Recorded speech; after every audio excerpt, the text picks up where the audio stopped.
Ng Peaceport, no? Ayan, tingin lang tayo ng view ng Peaceport. Ito si Teo.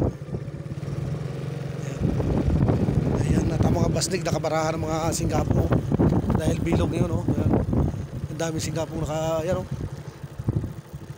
Ayan, nakabara mga singgapo, no?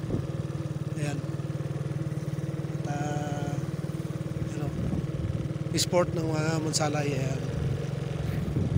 At nakita nga natin dito itong dalawa, nag-picture, selfie po, picture po, ayan, nag-selfie po, ayan. Ayan. Ayan. Ang karagatan ng bayan ng Mansalay. Ayan. Ayan. Ayan. Dito po yung Peaceport, no, yung babaan ng landing piece, no. Babaan ng mga isda pag galing sa paglalaot, no, yan, no. At ayan, no. Kitang-kita ating kalmang-kalmang karagatan, yan, no. Ayan. Ayan. May nagsilpi pa nga dito, you know. Ayan. You know. Ayan. At ang mga bangka ay nakagrahe, no? Walang laot dahil bilog ang buwan. Ayan. At you know, medyo kati ngayon, no? Labas ang mga bato ng Peaceport, ano? At kitang-kita din natin ang pier, no? Walang barko ngayon sa pier. At kita na naman ang bundok ng Romulo. Ano, kita po ang bundok ng Romulo, no?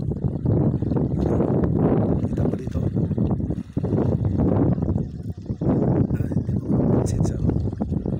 Hindi mo mapansin. Bundok ng Buyayawang kita, tulo. At Peaceport pa ito, yan, yan. Peaceport ng bayan ng Mansalay. Ayan.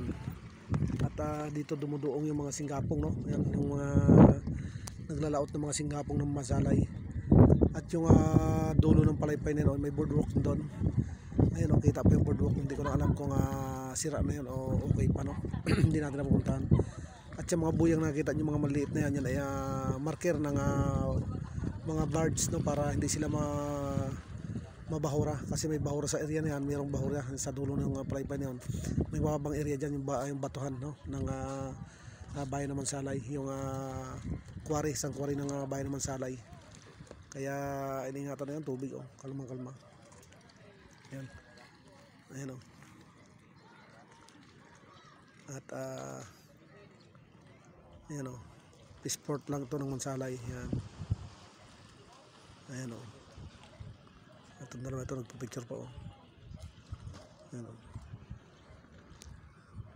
ayan.